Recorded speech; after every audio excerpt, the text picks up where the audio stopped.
안녕하세요. 그리스수학 831 수학 끝까지 해내는 힘의 남덕원 원장입니다. 자, 오늘 선생님이 자리에 한 이유는 경신중학교 2학년 2022년 1학기 기말고사 내신 분석을 해드리기 위해서입니다.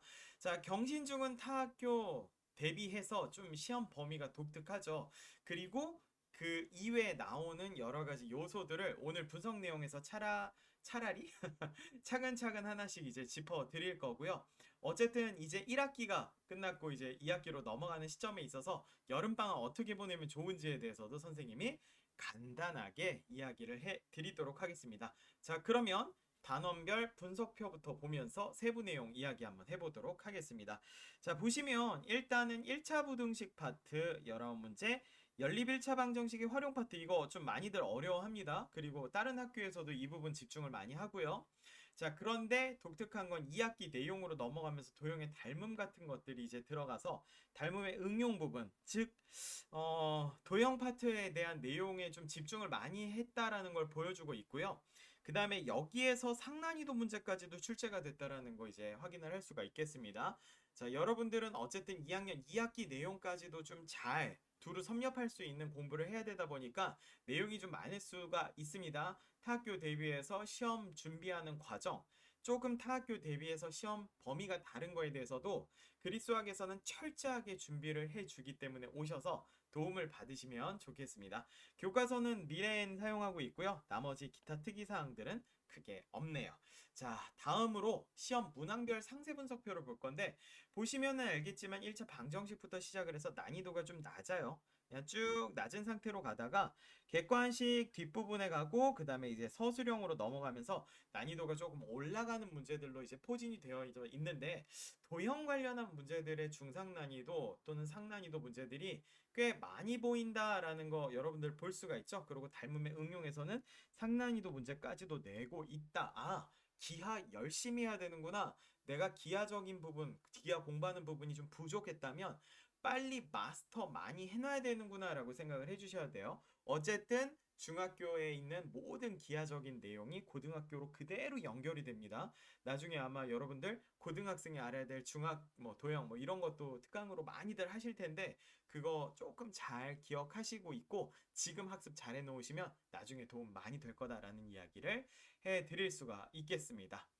자, 출제 경향 한번 이야기해 볼게요. 경신중앙 아까 얘기했다시피 2학년 2학기까지 많이 하고요. 어쨌든 시험 범위가 많다 보니까 다른 학년들, 다른 학생들 대비해서는 좀 어려움이 분명히 있을 거라는 생각이 들고 있습니다. 도형 닮음 관련해서 2학기 내용이 좀 많이 출제가 되고 있었다라는 점 포인트고요.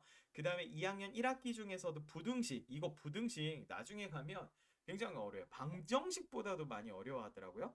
그 다음에 이제 활용 파트, 연립 방정식에 대한 활용 파트도 좀 어려워하는 부분이 있다 보니까 여러분들이 그 부분까지 또 콕콕콕 잘 집어서 공부하셔야 돼요. 혼자서 할 수 있다면 상관이 없지만 이런 걸 준비 잘 해주는 곳에서 도움을 받는 것도 여러분들이 효과적으로 공부할 수 있는 방법 중에 하나예요. 우리나라가 그래요. 문제를 맞춰야 되는 어떤 시험인데 실질적으로 유형이 많다 보니까 내가 그 유형을 완벽하게 다 공부할 수 있는 상황이 중학교에서 고등학교로 갈 때도 또 이렇게 막 엄청나게 완벽하게 딱 안 돼요, 혼자서. 그래서 도움을 받는 구조가 되는데 중학교 때부터도 이런 경향성을 띠는 학교들이 꽤 있어요. 경신중도 그런 학교 중에 하나다라고 생각을 해주셔야 되겠습니다. 자, 그리고 마지막으로 독특한 것이 있었는데 그게 뭐냐면 도형에 대해서 약간 직접적 증명 문제가 있었어요. 그게 뭐냐면 여러분들이 그림을 직접 그렸어야 돼요. 그래야지만 이제 증명해서 감점 없이 이제 문제를 풀고 득점을 할 수 있는 아이였는데 독특하죠. 다른 학교에서는 이런 거 잘 되지는 않는데 여러분들은 그림 그리면서 이거를 잘 서술하는 과정까지도 연습 많이 해주셔야 되겠습니다. 자, 마지막으로 우리 여름방학 어떻게 보내야 되는지 좀 이야기를 드릴게요. 짧으면 짧다, 길면 길다. 되게 짧아요. 28일 내외 정도가 돼요. 길지 않아요. 근데 이때는 여러분들이 뭘 해야 되냐면 엄청 많은 어떤 선행을 하시면 안 됩니다. 자기가 부족했던 부분 확인하는 절차 꼭 가지셔야 되고요. 한 학기 정도 완벽하게 계산 능력이나 유형 문제들 풀면서 하시면 좋은데 여러분들이 중학교 과정이 좀 빨리 끝냈다라고 하면 고등학교 과정에서 한 과목 정도를 내가 유형 문제, 개념과 접목이 된 유형 문제 끝내는 걸로 한번 공부를 해보겠다라고 정하시면 그게 가장 좋은 베스트인 것 같아요. 여러 해 이제 아이들과 공부를 하다 보니까 그런 것들이 조금 더 효과적이더라고요. 그래서 이번 여름에는 내가 중학교 과정이 좀 어느 정도 정리가 잘 됐다면 고등학교에 한 학년 과정을 할 거고, 그게 아니라면 예전에 이제 공부했던 내용 중에 비어 있는 부분 잘 세팅하고 다시 한 학기 정도까지 선행을 나가는 거를 신경 쓰겠다라고 보시면 되겠습니다. 기말고사까지 치르시느라 고생들 많으셨고요. 곧 방학이 있을 텐데 여러분들 좀 대비 열심히 하시면서 어디 놀러 갈 생각보다는 공부를 조금 더 많이 할 생각 하시면 좋을 것 같아요.